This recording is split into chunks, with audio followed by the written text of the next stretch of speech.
Yeah, the faster you go, you don't hear it anymore. Hey everybody, Anthony 4x4 Diesel. I've got a Whine in the 2008 120 Prado. It's done about 454,000 kilometres. The wheel bearings at the front have been done twice. The axle bearings have been done. The rear diff's been done. So unless the diff specialist did a bad job, what's left? My guess, my first thought is the transfer case or the front diff are the two things that are left that's got a bearing. It's going to be like a big main bearing. When you turn left to right, it doesn't make any difference. When you slow down, speed up, it doesn't make any difference. The faster you go, the more you don't hear it, because the wind noise, the engine noise, the general cabin noise, same as if you're on a noisy dirt road, you don't really hear it.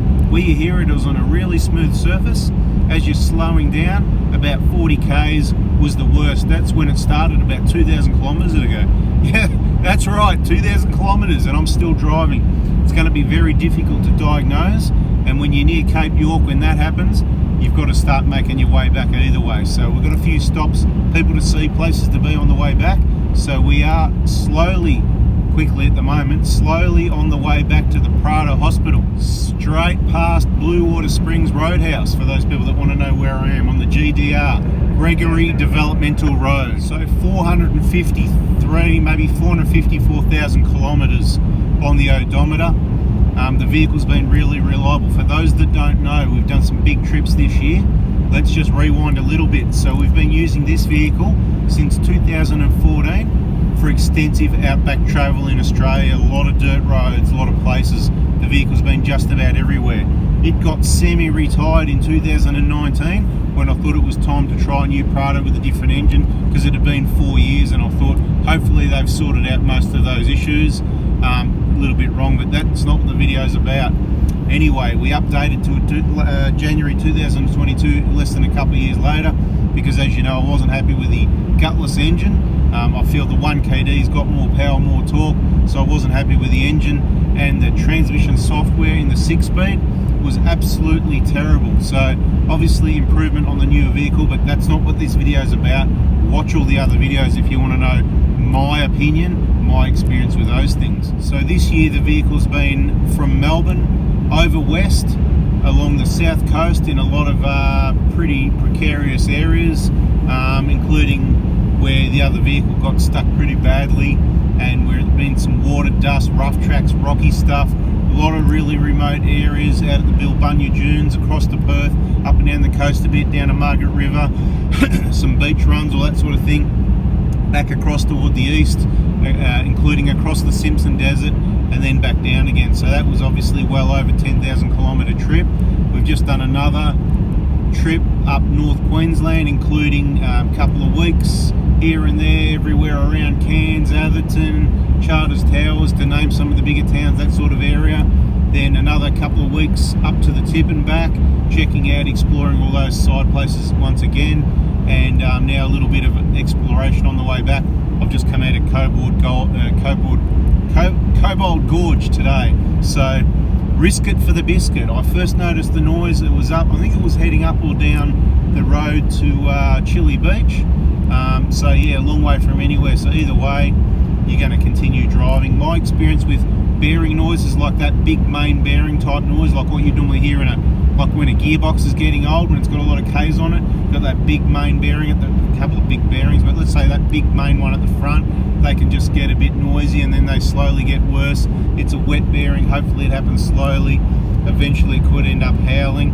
At the moment, at speed, I reckon I'm starting to hear it a little bit, which is kind of bad news, but we've got at least probably over 3,000 kilometres to go to get back to Melbourne, back to the Prado Hospital, where my next step will be, I've changed one of the tyres in case it was tyre noise, but what I would like to do is completely eliminate that it could be tyres whatsoever, which means I'll put a whole separate set of road tyres on, completely different set of road tyres, that is nice and quiet, so we can 100% eliminate those.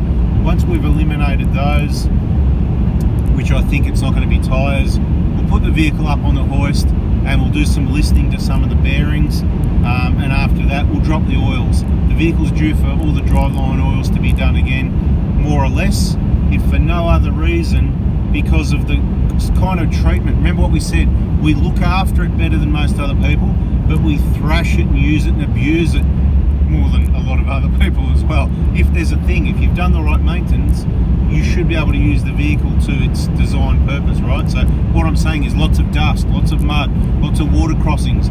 Did we actually get water in a diff this time and it's water in the oil and that's what's destroyed the bearings?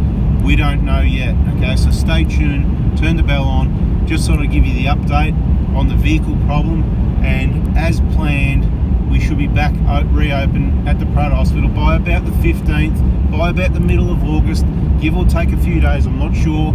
Subscribe, turn the bell on, check the Prado Hospital Facebook page, and I'll make sure I let you know what's going on so that you can get, whether it's your injector kit, your BFE kit, your front wheel bearing assemblies, your Dobinson suspension. Once again, we'll be back to Tuesday mornings 8 AM for your Prado there, and you know what, it might be a bearing kit for a transfer case or a diff. Let's see what happens, and that's why we keep these vehicles. Besides, we love them, we use them, they're super reliable. We want to know what's going to let you down first, because we believe these are one of the most reliable, suitable vehicles for travelling Australian outback, touring Australia, and there's not a replacement yet that is proven that's going to be better. And with all the technology problems happening on cars these days, that's why I call 1KD last the best, even more than before. I mean, I'm travelling solo now. I'm on my own, one person, one vehicle, 454,000 kilometres. If the vehicle stops, but you see many people out here, you think that truck's going to stop and say, you know, I'll help you? Forget it, mate. When you're out here, you're on your own. You probably get better help, you know, somewhere, one of those iconic places, you know, somewhere, you know, on a four-wheel drive track, in an iconic area, rather than out on the highway where cars are just flying past. So if you're on the side of the road, when cars come past, give them a wave if everything's okay, and give them the other wave, distress wave, if it's not, so you know we can stop and help if possible. Anyway, it's just a quick video, a bit of chit chat, letting you know where I am. I'll be on Queensland coast tonight, working at my way down the coast, so if you do happen to see this video, I might drop it out soon. It's not to date exactly, but I might drop it out soon ahead of some of the others to give you a bit of an update where things are at, because you probably really want to know if it's your front diff, your rear diff, and by then I will have driven thousands of kilometres, so hopefully I'll have a really good experience on what it sounds like, how many Ks it takes to get worse, because these are the things you want to know. If you're on a trip and you hear this, you need to know, hang on, like there's someone at the moment in the VIP group, he's got a, what's it, well, he thinks it's a diff noise, 172,000 Ks, going from memory here, I could be wrong, right, 100, he didn't write if it's a Prado or a Hilux, you know.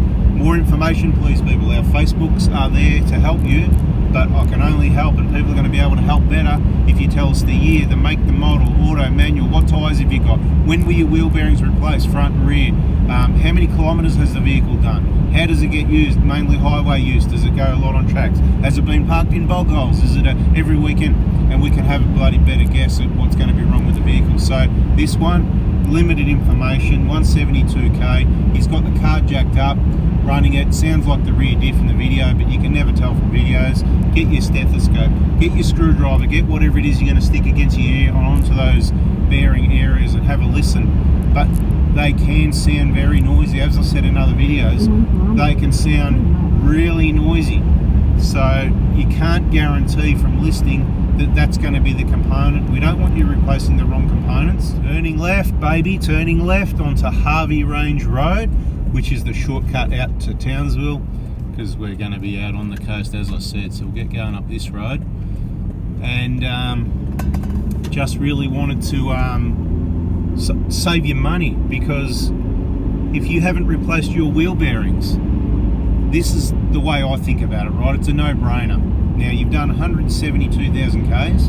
You didn't tell us in the post if you've replaced your bearings or not. Now, this is something to think about. You can go ahead and go, oh, well, it's probably the diff, so I'll do the diff.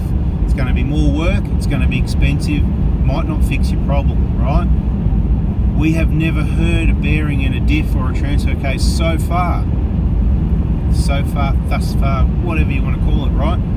I don't care about speaking right, as long as you understand what I'm talking about. That's all that matters. Whether it's a apprenticeship or apprenticeship, whatever, talking fast, who cares? Someone corrected me on that one day, right? Like in the comments, like, I don't care, right?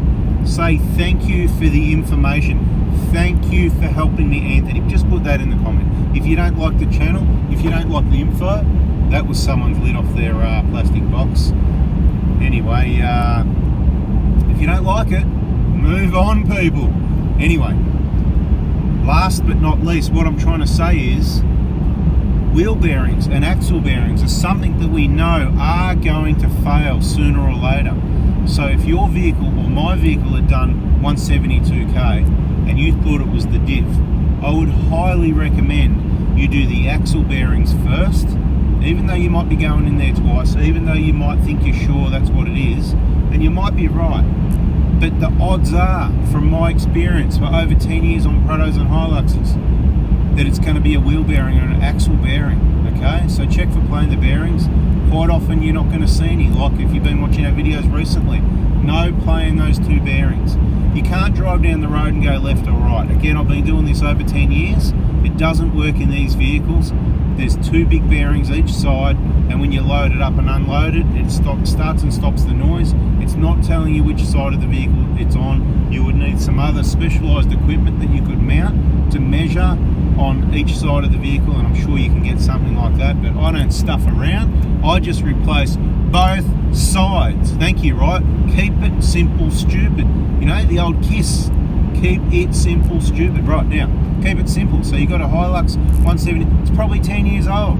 Maybe it's had a heavy load in the back. Maybe the bearings have gone prematurely. Maybe you didn't watch enough videos, because if you did, you'd know that I've said, until recent times, let's say until the last 5 years, before the last 5 years, I never heard of a wheel bearing problem on a Prado, but Hiluxes I did. Hiluxes, maybe they get overloaded, okay? Hiluxes get overloaded sometimes. They do heavier work in the rear, tradie utes, trailers, all this sort of thing. At the end of the day, yeah, nice through. I'm just looking at the scenery on the way past as well. Might have stopped it, but I'm yakking in the video. Important information, right? Subscribe, turn the bell on. There's a lot of value in these videos to save you money, to educate you, so that you can bloody save money and keep that vehicle reliable. And when this happens to you, you'll be able to go, right. So if you're in the VIP group and you'd watched all the videos, you'd be going, well, I think what I'll do is I'll do the wheel bearings first, because they're a maintenance item and it's a matter of time before they get noisy, and this happens anyway, right? Tick the box. That's what I would do, right? Now, generally you can tell if it's the front or the rear, but quite often I even have trouble telling if it's the front or the rear. I can hear a bit of a rumble. Usually it's a bit of a rumble, not a whine, okay? Right, so it's a bit of a rumble normally. If someone worked on your diff, well, if someone's worked on it, who knows, mate? Because once someone's worked on it, this is where the problem's at. People can't do things right. I can't do everyone's car. I can't be a power steering specialist, a diff specialist, a transmission specialist, a diesel system specialist, a Prado specialist. Like, you know, there's way too much work in way too many areas. So I've chosen my area with a vehicle that I love, that I plan to keep. Vehicles, we've got 3 1KDs. The 1GD we've got, we'll keep using it, we'll keep learning about it, and we'll move it on. And there'll be more vehicles coming. Heck, I could have a 300 series. Do you think that means everything's okay? No. Last year on a trip, we're talking to a bloke, and it put itself in park while he's doing 100Ks, mate. Boof. Bits and pieces went everywhere, bush, like that bloody kangaroo over there on the right. Bits and pieces went everywhere, right? Technology problems, people. On the 120, there's no plastic actuator on the transfer case. There's no electronics like that. No push button stuff. It's just the old school reliable lever. They're really good balance. The 150 Prado's still good. There's a little upgrade in technology, but for the most part, it hasn't proven to be too problematic, right? There's things like where the water gets in and the engine cranks itself in the middle of the night, right? But that's not really a Toyota problem. It's aftermarket accessories. But that being said, they probably should have mounted stuff in a different position so it didn't happen anyway. And if you don't know what I'm talking about, you just really need to get on the videos and binge watch the videos. Check the playlists. Not everything's in a playlist. There's heaps of videos that aren't in a playlist. You got to put up with a lot of waffling like this if you want to get your info. If you want to have a reliable vehicle, if you want to have a stress-free trip, if you want to save money, keep maximum money in your bank account, right? So you get what I'm saying? You need to do the wheel bearings first, maybe the front and the rear. Remember what I said, 200,000 k's is my recommendation on the front wheel bearings. I just had 2 vehicles, a couple of really nice blokes come on a trip with me up the Cape, both done about 200,000. And I said, wow, you know what you need to do, don't you? Okay, so they did, but they didn't. One did, he said, yep, we only did it, beautiful. The other one, well, he was informed what he needed to do. He didn't do it, but he took spares and I lent him the socket in case it happened. And I really thought, he'll be right, he'll be lucky and it won't happen. But guess what? It happened, didn't it? So we're not rubbing salt in the wound, we're just talking about it because people need to learn so that it doesn't happen to them. Now, these vehicles are awesome. Don't think, oh, these Prados, they've got all these problems, I'm going to sell it. That's a big misunderstanding. Do you hear what I said earlier and in other videos? One of the best, as far as I know, it's the best vehicle ever built, right? Now, there's vehicles built before it and vehicles built after it, and there's pros and cons of every make and model. And in my opinion, if you could buy a new 120 Prado, I'll tell you what, bloody, I'd be getting in there if you could buy a new 120 Prado. I'd buy a petrol and a V6. Some people might be surprised to hear that, but at the end of the day, as I said, every engine, transmission, differential, vehicle has got its pros and cons. I'm really pushing this one out. Now this vehicle, when I said semi-retirement, from 2019, the other vehicles have done the big trips. This one's been retired back to mainly Victoria trips, high country, camping trips, all that sort of thing, which has been really good. I don't think it's been out of the state maybe since 2019, right? It was in South Australia in 2019. But, so 20, 21, 22, 23, 24. Well, 24, it's back in business. So it had a rest for 20, 21, 22, 23, 4 years, okay? 4 years of trips in the 1GDs, maybe a couple of years in one of them, and then a couple of years in the other one, except really the couple of years was this year, wasn't it? So it's only really had a year of big outback trips. Did a full lap around Australia, amongst other trips. It's been up here where I am now, on a separate trip. I think it's been on this road, okay? The current 1GD we've got. This vehicle, the reason I chose to use this vehicle for these trips this year is because I wanted to get some more Ks on it, push it out from 420 to 450 plus K, see if anything goes wrong, see what happens, see if my information's still good. And of course, I'm always monitoring what happens with the other vehicles on our trips. Sometimes, 5 cars, 10 cars, usually mainly 1KDs, right? So I'm always monitoring. So not just in the workshop, on the trips, monitoring what's going down with these vehicles. Now, I'm going to find a nice little spot out here somewhere for lunch. I'm going to stop and cook up some, you might think I'm going to say bacon and eggs. No, definitely eggs, got a bit of bread there to use, some toast. I think I've got one avocado left. So it might be avocado on toast and tomatoes on toast, maybe an egg and cheese toasted sandwich, something along. Oh, look at this, beautiful, look at that. Oh, you can't see. Get out here, people, mate. I mean, and you can stop. Today I'm on a bit of a, we've done plenty of days where we only do a couple hundred Ks a day and short stop, look, swim here, look there, take a photo here, make a video there. It's on our other YouTube channel, 4x4 Adventures. Surely if you've waited this late in 4x4 Diesel on a video, you subscribe with the bell on and you're not missing a video on 4x4 Adventures, right? Anyway, it's all there, everything you need to know. What you can really do with your vehicle without wrecking it, right? Going across Nolan's in a Prado. Prados float really well. They've got small tyres. They haven't got a lot of, you know how a boat works? I've said it before, the water gets under it and the air in the cabin, it floats the vehicle. It'll be nose down, it'll be just floating around. If you get through there, you're just being lucky, or you got a bit of skill and luck. I reckon I've got a bit of skill, but I wouldn't try putting a Prado through Nolan's on 31-inch tyres. And I don't even like the idea of putting it through most of the other stuff the way the track is these days. So, bad idea in my opinion. Anyway, back to this 120. It's going to continue doing trips all over Victoria. Probably only 10 to 15,000 kilometres a year. Maybe less, maybe more, I don't know. It's hard to know. We're going to continue setting up the Hilux It needs some heavy duty side steps so we can get out on those harder tracks again. It's got the winch, it's got the front locker, it's got the TrueTrack LSD, everything going well with that vehicle at the moment. Recently had some repairs done, some new side steps and that. Just need to get some heavy duty ones. Been busy, organising these trips, going on these trips and providing all those parts kits for you guys, right? Okay, so this vehicle, it's going to go back to light duties when we go back. It's going to get a clean up, it's going to get some love. It's going to get some work done on the driver's side, door, lock, striker, catcher, lock air, something there, a bit of a squeak. More details in a separate video. I'm going to have to replace the tap on one of the water tanks that I slammed in the door. That is all that's gone on with this vehicle, other than it's got a whine. But I'm currently travelling along at speed. I don't see a problem, it hasn't stopped me. I can't even hear anything at the moment. And you know what I think? Most people could have a whine like this and they wouldn't even hear it. So if you think you've got a whine, if you're not sure, and I mean when you're in the car on your own, not with the missus and kids, right? I hope that the missus and kids aren't watching the video at this point, and don't rewind it and play it back somewhere. You get you or me in trouble, right? If you're cruising along and there's some whining and you're not sure and you've done your front and rear wheel bearings, I'd love to hear from you, especially if you're in Victoria or down the East Coast.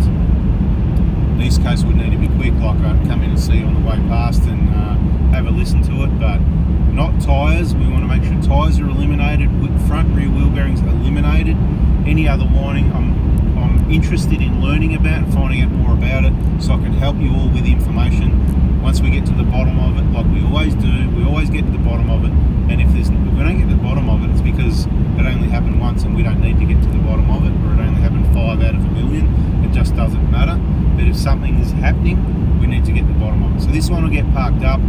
We're going to use the 1GD for some more trips for the rest of the year. Might use this vehicle as well, of course. There's going to be plenty of trips. Stay tuned. There might be some free trips on Oz Prado Crew, is where I usually might post them, or on 4B4 Adventures, the YouTube channel that coincides with this other YouTube channel, 4B4 Adventures. So it's 4B4 Adventures on Facebook, 4B4 Adventures on YouTube, FOURBY number 4, just like 4B4 Diesel. Okay, next year we're going to sell the 2022 1GD. It'll be a couple, 2 or 3 years old, whatever it is. If you're interested in a well set up, it'll be the best one. If you want one, it'll be the best one. Okay, I had no problems with it. It's beautiful. It only does highway Ks. The engine runs clean, if you know what I mean. Wink, wink.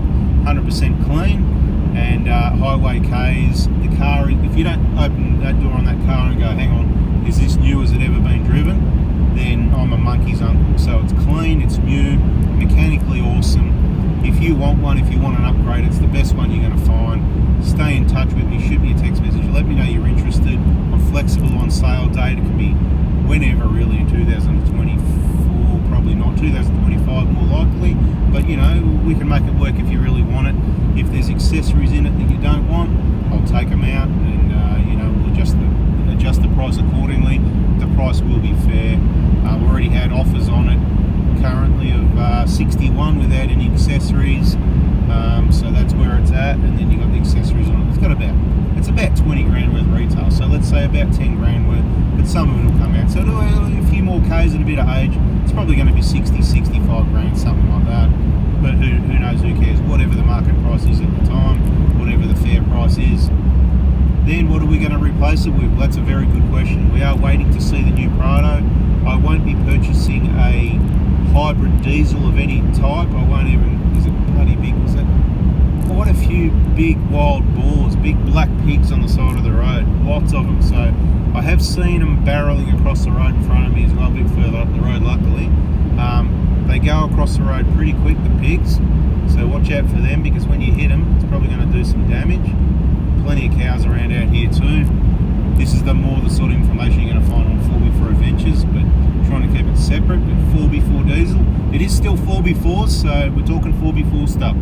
Right, so just letting you know the plan. So at the moment, if there was no vehicle that I was happy with as a replacement, I'll probably do something silly like buy a 300 series, right? I'm not saying you should do that. It's a lot of money, but to own one, to experience one, to drive one, to park one, to reverse it in, to take it out on the dirt, to tow with it, to check the fuel economy, to give you the info on You know, it might be something you're looking at. People buy these second-hand 200 series now that are 10 years old with 300,000 Ks on them. What an old heap of junk, right? You know, there's a 300 series. Why are you paying so much money for these old engines that need twice as many injectors, fuel pipes and labour as a 1KD?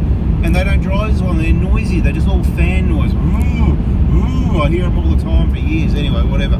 Never had a 200 series, not interested in one. As much as I'd like a V8 Cruiser, sounds good, not interested. I've driven them, yes. Some people are quite proud of them. All the best. That's good. I like my cheap old little 120 Prado. As much as I can afford whatever new car, I love the 120 Prado. It's my number one. We're setting up another 1KD 2013 that will replace the 1GD either way, okay? Because I've got kids and they want cars as well. They're bloody telling me what they reckon they're going to get.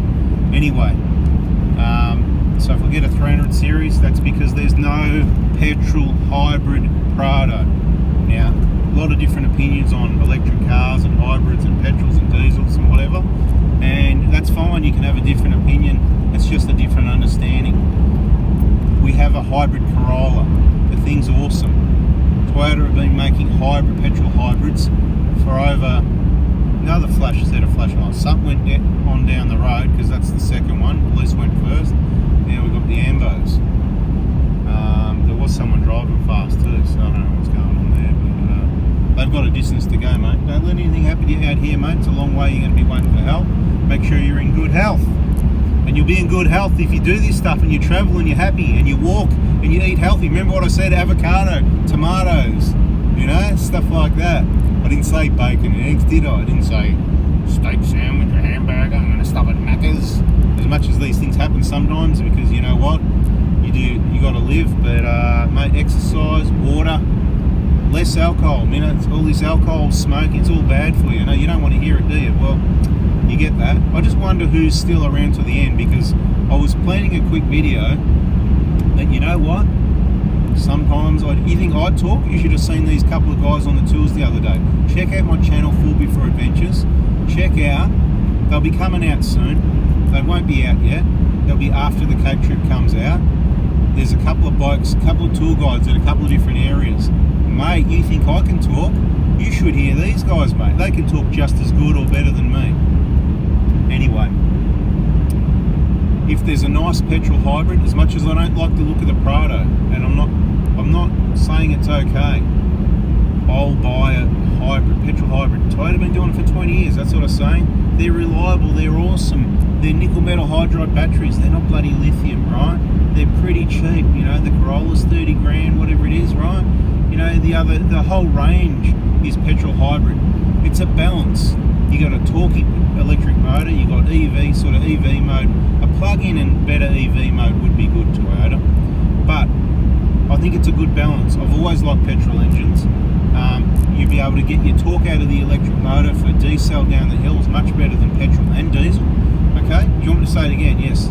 Electric motor, EV mode, braking would be better diesel down a hill off-road than a diesel. Okay? And plenty of torque also.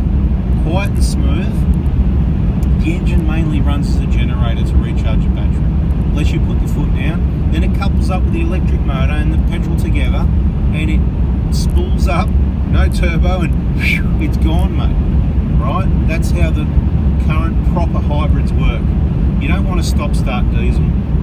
You know, good luck to you with that. I won't be. If I do that, it means I've got way too much money and I'm just testing stuff. But I'm not doing that. If I want to do something silly, I'll buy a 300 series. There's a lot of coin you can drop there. Sounds good. V6 twin turbo. It's what I always said you need in a Prado.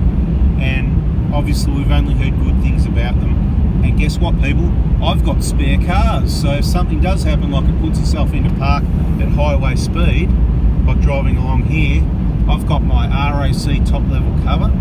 I've got warranty. I would not own any of these new cars outside warranty. So if you're going to set up a vehicle, it's a lot of expense to set up and then sell it, where you don't often usually get your value, the money of the extras you've put into it. Don't often. Sometimes you do, you don't often. Anyway, I think I've waffled long enough. I think you know what my plan is.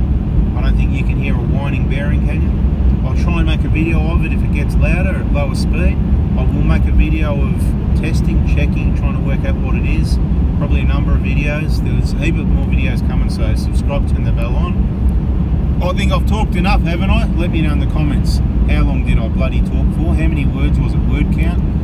Let me know. Did you play it? An idea is to play, once it just gets into waffle, just turn it up to 1.5 times speed and you get through it a bit quicker. But remember to turn it back again for the next video, because I talk fast.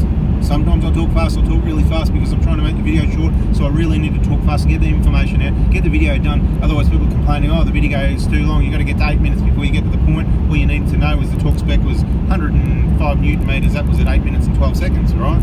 But what about all the other info? I must have been talking about something. So the people that complain, they're just the ones that don't see the value. So remember to turn it down at the start of the video. And as much as you might want to speed it up, that's fine. But watch and listen till the end, because it's all good info for if you have a vehicle, a 4x4, whether it's petrol or diesel really. Yeah, let's just see what Toyota come up with in Australia. There's a petrol hybrid in the States version, but I don't know if it's the full hybrid. I don't know about it. I would need to see the vehicle, used it, and that's what I'm saying. I'll go the 300 series, and as soon as they go, okay, we're bringing the petrol hybrid Prado with a plug, my 300 series would be on the market, and I'll go back to a Prado, because I'm just trying out these vehicles, hopefully trying to sniff out something where I can say, hey people, your 1KD is good, but you can park it in the shed now and keep it as an antique, because you still wouldn't sell it. It's your backup plan, it's your four-wheel drive, it's your touring car, but you can go and get one of these, and as they get older we'll get a better idea of what it is and if it's any good or not, that sort of thing, you know what I mean? So anyway, let's catch you in the next video. Thanks for listening. See ya. Hey, just put a smiley face if you made it to the end. See ya. Thanks.